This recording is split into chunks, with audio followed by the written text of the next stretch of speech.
I'm sure you've heard it all before. Your coworkers, your friends, your family that love to tell you, I don't know how you do it. I don't know how you go to work and then come back and then spend so much time on your projects, your art, your creative endeavors.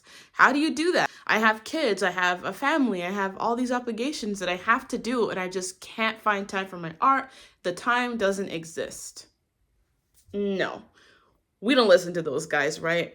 If you really need to get your stuff done, the art takes priority. Your priority is your artwork because you know the value in your artwork. And it's about time that you put your foot down and get the stuff done. So here are my tips for how to find more time in your schedule for your creative projects. My first tip might be hard, but you should definitely consider it, and that is to become a morning person. Especially if you have a day job like I do, the hours before you go to work and after you go to work are the most important.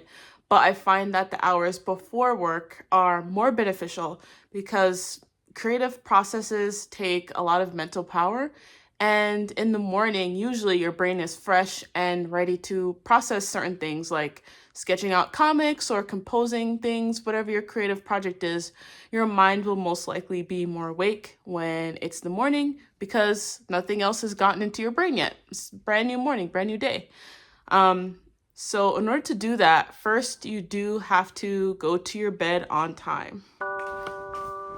So for me, my schedule at work is from 8:30 a.m. to 4:30 p.m. And so I like to wake up at 5 if I can, 5 to 5:30. And I like to get in at least 1 solid hour of unobstructed work on my comic before I go like cook breakfast for myself and then go to work. So in order to wake up at 5:30, I have to at least be in my bed at 8. And what I mean by be in my bed is just be in my bed and then like wind down a little bit by reading a book, or maybe I write in my journal a little bit.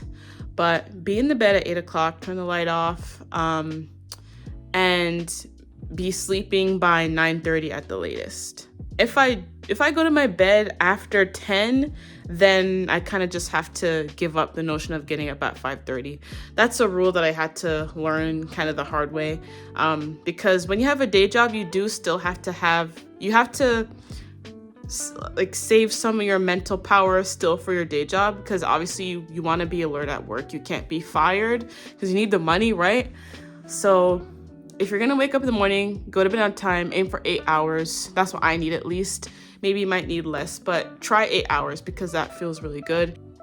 My next tip is to know what you're already going to do the night before, so that when you get up in the morning, you're just continuing on a project that you already started on. Let me show you. So for example, I'm still working on pitching a graphic novel. So I'm working on the pitch pages right now. I have a corkboard full of which page I'm working on and on which day. So right now I'm working on page 7, and you can see this is the layout, and then this is what I have so far of the layout done, and I did this like today. So tomorrow, it's already started, as you can see. So tomorrow when I get up at 5, I already know like where to pick up. I'll just pick up where I left off. I'll keep cleaning up these lines. I have to draw the bottom panel, and this way I have a clear goal. Like I'm not opening up the computer at 5 a.m. with no idea what I'm doing, like how much I have to get done. It's better to have a very clear goal when you're waking up so early in the morning, because time is precious, and if you don't know what you're doing, you'll just waste your time, and then you'll have to go to work. Like, who likes going to work without getting any of their artwork done, their projects done? It's horrible. So it's good to come to the morning with a plan. I also have a calendar too. I know not everyone is a calendar planner person, but I find it very helpful to have a big one that you can write on, so that you can write in the spaces the things that you have to do. Let me see. yeah, the month of March was my birthday month, so I had written out that I want to take a break, my birthday week. But you can see like there are in blue, I put like the things that I need to do for the script or the project. Like it looks like in March I was writing the script, I was writing the bio, I was writing the synopsis for my project. So I like to just have one weekly goal. So yeah, get a calendar is really helpful, especially the ones that you can write on. The next tip I have is about housework. So take this one with a grain of salt because everyone's different about housework. But in my opinion, if you are really working on a project and you have deadlines, I think that chores can wait. If you look at my room right now, it's pretty decent. It's not too bad. But that's because I spent some time last week to clean it last Sunday. But I will go like 2 to 3 weeks sometimes not really cleaning it. And that's not to say that I don't pick up my floor to like make sure that the floor is not a complete mess. And obviously I clean my desk up when I need to work. But in terms of like deep cleaning, like vacuum, you know what I mean? Like certain things can wait, like do the necessities, do your laundry that you need to go to work every day. But certain things can wait. And if you're really on a deadline, you have to start thinking about things in terms of energy reserves. At least that's my opinion. You have to realize that cleaning things is going to take energy. And sometimes you need to save what little energy you have after work to only do your art. Sometimes that includes eating. Obviously, always eat, but maybe don't cook such an elaborate meal if you have a deadline, because cooking also takes energy and also takes time. So sometimes if you need to like buy some takeout from, you know, a restaurant nearby, if you have money for that, or if you just want to throw something really easy like rice and beans, super quick to make, sometimes you have to do that if you have a deadline so that you can save all of your energy for your artwork. And some people have partners so that they don't really have to worry about this because they can just relay this information to their partner and their partner can take care of some things for them. But if you're single like me and you're just doing life on your own right now, then this is a really important tip. Just be easy on yourself when you have a deadline and realize that it might not be as clean as you would like it to be, and that's okay. You are going to clean it eventually. And you're not a bad person if your room is a mess. I personally am guilty of thinking about that because that's kind of how I grew up. But you will clean it. You will. You're not going to leave your room disgusting forever. You just have a deadline and you got to do what you got to do. Another tip I have to find time is to make more time for yourself by cutting out some distractions. For instance, when I have a deadline, like the one I am working on right now with my pitch, it's helpful to not get yourself into any Netflix binging shows. Those things are great for if you have time, but if you're trying to make more time for your projects, just don't watch them. Save them for when you're at like a better place, or like if you're at a place in your project that you can just mindlessly do some tasks. Don't watch the binging shows if you're still in the ideation phase, you know? And that's because those shows can get really addicting, and you might think like, oh, I'm just gonna put it on the side for like on my dual screen monitor while I work on this. You're not gonna be working on your project. You're mainly gonna be watching your show.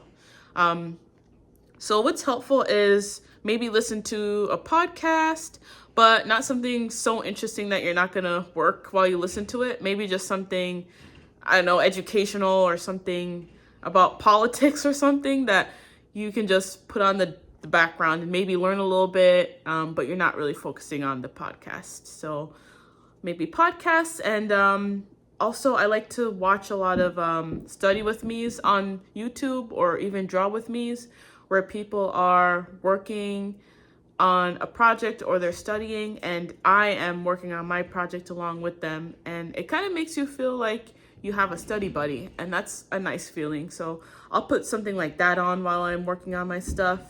And it also helps to not get too into things that will like brain rot you a little bit, like the Netflix binging is one thing, but also video games can be another thing, at least for me, because when I was playing, what's it called? Not Breath of the Wild, the other one, Tears of the Kingdom. When I was playing Tears of the Kingdom, I was absolutely obsessed. Like, you can ask my brother, I played that thing for every second of every minute free time that I had, and it's a wonderful, immersive game.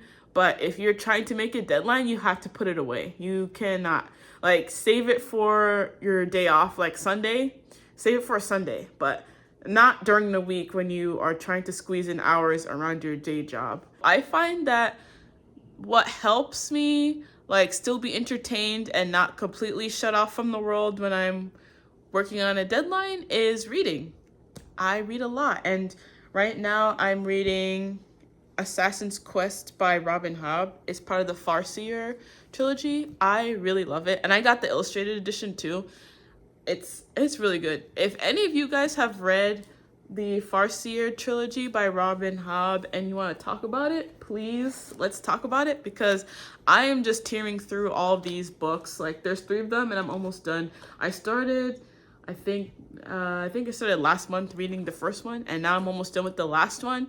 It's a really good series, so please, if anyone else has read this book, please, like, let me know in the comments, because I really want to just divulge everything that I know. I love this book so much.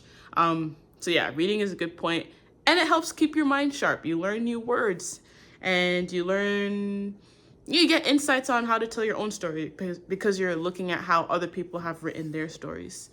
So yeah, anything that's gonna keep your mind sharp, any activity like that, like reading, or maybe a puzzle, or just drawing for fun, or like music creation, anything like that. Not the Netflix binging and not the video games. You got this.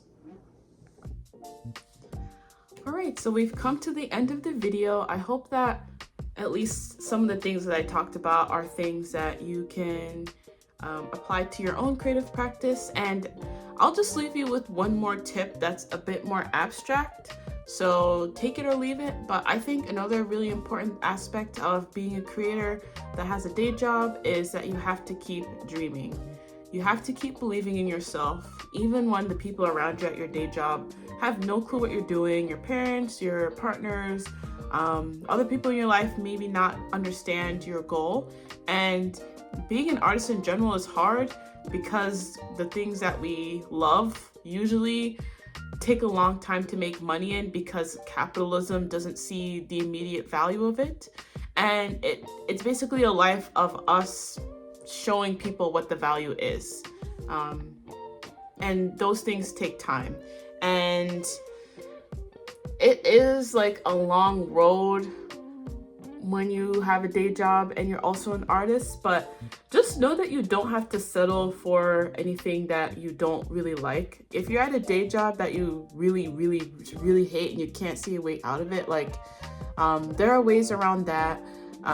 There are ways to, like, switch, move up in your current job, get another role, explore options, until you can find something better. But even if you're going through all of that, just remember that you will make your art goal. If you work on your projects little by little, using some of the tips that I talked about, getting up early in the morning before work, limiting your distractions, doing all these things I talked about, you will build your portfolio up slowly. You can build it to where you have a portfolio that you want to show for clients. If you want to start freelancing, you want to get with an agency, you want to pitch a graphic novel or any novel, that's what I'm doing, or you want to like take the time to make inventory to eventually sell at markets and whatnot. All those things are very possible, but it requires you to really focus in on what you're doing. So set your deadlines, wake up before your job or after, whatever you have to do, whatever time works for you, and be consistent. Make a calendar, like mark off like when your deadlines are and stick to them. That's the only way that you're actually going to get your stuff done. You're your own boss when it comes to being an artist. No one else is going to be like nagging you like, remember to do this, remember to submit this on time. You kind of really have to be on top of your stuff if you're an artist that wants to get your stuff out there. So keep believing in yourself, keep dreaming in your projects, and you know that it's amazing, and it's just a matter of time of other people catching up. So do what you have to do your best, put all your energy into your projects, and keep fighting. Keep the good fight out there. It's hard being an artist with a day job, it really is. But if you are determined, you got this. So let me know what you guys are working on. I would love to learn what kind of things you guys make. All right, have a good week. Bye-bye.